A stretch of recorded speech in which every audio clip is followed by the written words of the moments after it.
प्रदेश के अंदर वैक्सीन की आपूर्ति अनवरत बनाया जा सके, इसके लिए 45 प्लस के लिए भारत सरकार मुफ्त में वैक्सीन उपलब्ध करा रही है, लेकिन 18 से 44 को हर व्यक्ति को बिना भेदभाव के मुफ्त में वैक्सीन उपलब्ध कराया जा सके, इसके लिए प्रदेश सरकार ने वैक्सीन की प्रक्रिया, इस समय वैक्सीनेशन की कार्रवाई 18 जनपदों में प्रारंभ की है। इस मंडल के 3 ऐसे जनपद हैं, आगरा, फिरोजाबाद और मथुरा, जहां पे वैक्सीनेशन युद्ध स्तर पर चल रहा है। लेकिन साथ साथ हम लोगों ने ग्लोबल टेंडर भी इसके लिए जारी किया है, जिससे अधिक से अधिक वैक्सीन ला करके अधिक से अधिक लोगों को हम वैक्सीन उपलब्ध करा सकें और लोगों को ये वैक्सीन की प्रक्रिया के साथ हम जोड़ सकें।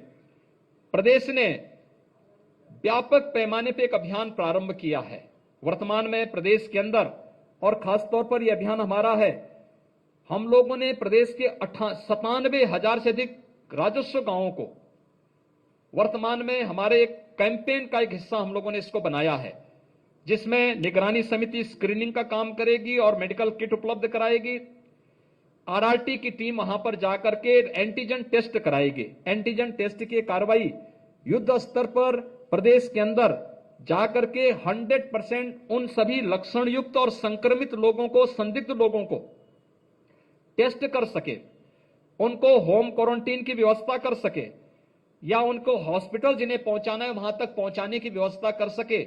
ये कार्य वर्तमान में हमारा 5 मई से कैंपेन का कार्य चल रहा है, जिसको WHO ने भी जिसकी सराहना की है कि कोरोना संक्रमण की चेन को ब्रेक करने में इसकी एक बड़ी भूमिका हो सकती है। और इस कार्यक्रम को हम लोगों ने प्रदेश के अंदर युद्ध स्तर पर प्रारंभ किया है। वर्तमान में प्रदेश के अंदर ये अभियान युद्ध स्तर पर चल रहा है। सभी 97,000 हमारे राजस्व गांवों को हम लोगों ने इसके दायरे में लिया। हम इसके साथ इस कार्यक्रम को आगे बढ़ा रहे हैं। आगरा मंडल की अगर मैं बात करूं तो आगरा मंडल में यहां पर हम लोगों ने, यहां के प्रशासन ने जनप्रतिनिधियों के सहयोग से जो कार्यक्रम किए हैं, उसका परिणाम है कि एक्टिव केस में लगातार इसमें यहां पर गिरावट देखने को मिली है। पॉजिटिविटी रेट लगातार यहां पे घट रही है। मंडल में वर्तमान में 3,800 से अधिक ऑक्सीजन युक्त बेड्स हैं और पिछले एक सप्ताह में 799 अधिक बेड्स यहां पर वृद्धि की गई है। 340 वेंटिलेटर इस कमिश्नरी में यहां उपलब्ध है और 162 एम्बुलेंस भी यहां पर उपलब्ध कराई गई हैं। इसके अलावा 216 ऑक्सीजन कंसंट्रेटर भी यहां पर उपलब्ध करवाए गए हैं। मंडल में ऑक्सीजन की आपूर्ति, यहां पर ऑक्सीजन प्लांट जो पहले से बंद थे उनको यहां पे क्रियाशील तो किया ही गया है, लेकिन साथ साथ यहां पे ऑक्सीजन एक्सप्रेस के माध्यम से भी और एयरफोर्स के विमानों के माध्यम से भी हम इसमें सहयोग लेकर के ऑक्सीजन की आपूर्ति को अनवरत बनाए रखने के लिए पूरी तैयारी यहां पर की जा रही है। मंडल में 3,300 से अधिक निगरानी समितियां वर्तमान में काम कर रही हैं। 270 आरआरटी वर्तमान में यहां पर कार्य कर रही हैं और वैक्सीनेशन का आगरा मंडल में 18, यानी अगर हम देखें तो वैक्सीनेशन 45 प्लस में 5,71,000 से अधिक लोगों को यहां पे वैक्सीन दिया गया है और 18 साल से ऊपर के लोगों में आगरा में 10,000 से ऊपर, मथुरा में लगभग 6,000 और फिरोजाबाद में लगभग 5700, 5,700 से अधिक लोगों को यह वैक्सीन किट यहां पर कोविड कवच के रूप में एक सुरक्षा प्रदान करने के लिए ये कार्य यहां पर किए जा रहे हैं। नए ऑक्सीजन प्लांट स्थापित करने के लिए इस आगरा मंडल में 20 नए ऑक्सीजन प्लांट लगाने की कार्रवाई यहां पर की जा रही है, जिसमें से 2 प्लांट पहले से ही यहां पर क्रियाशील किए जा चुके हैं। कोरोना की ये लड़ाई एक टीम वर्क है, सभी लोगों को मिलकर के इसमें कार्य करना होगा और कहीं भी इस लड़ाई में नकारात्मकता के लिए जगह न हो।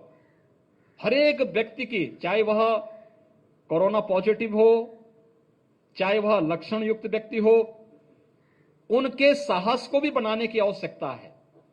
लेकिन साथ साथ हेल्थ वर्कर जो अपनी जान के साथ जोखिम में डालकर के दूसरों की जान को बचा रहे हैं, कोरोना वॉरियर्स जो लगातार युद्ध स्तर पर कार्य कर रहे हैं, इन सभी के मनोबल को भी बनाए रखने की आवश्यकता है। इसलिए अच्छी सोच के साथ, टीम वर्क के साथ सभी लोगों को इसमें कार्य करना होगा।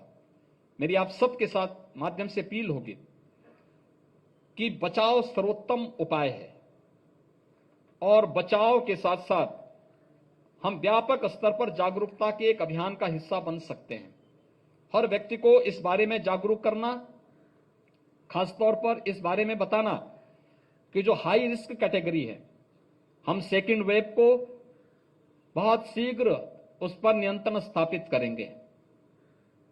लेकिन हमें लापरवाह नहीं बनना है, किसी भी स्तर पर नहीं बनना है।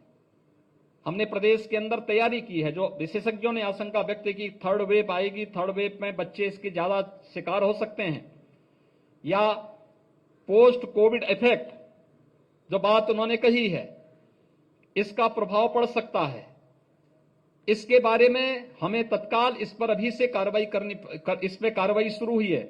खासतौर पर जो ब्लैक फंगस के मामले सामने आ रहे हैं, उसके उपचार की व्यवस्था लखनऊ में हमने प्रारंभ कर दी है। एक विशेषज्ञ टीम गठित करके वह पूरे प्रदेश के अंदर वर्चुअल इस कार्यक्रम को आगे बढ़ाने का कार्य कर रही है।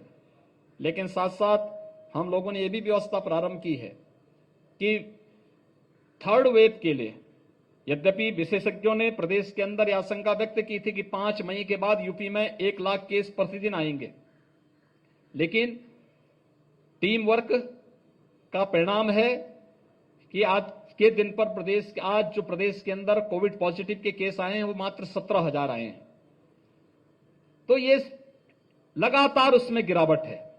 17,000, कल 18,000 थे, आज उससे भी कम होकर के 17,000 पर आए हैं और हम इसको और प्रभावी ढंग से नियंत्रित कर रहे हैं।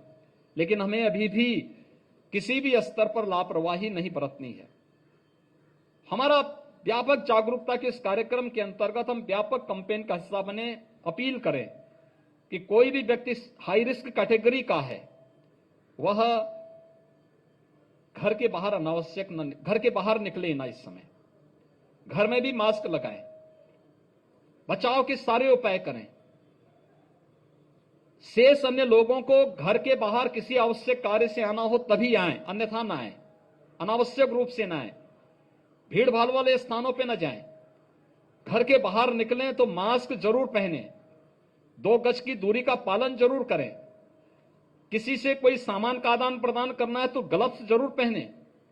हर व्यक्ति अगर कोविड के इन नियमों का पालन करेगा तो ये कार्य एक एक जीवन को बचाने के लिए, जो जीवन अमूल्य है उसको बचाने में बहुत बड़ी निर्णायक भूमिका हर नागरिक की हो सकती है।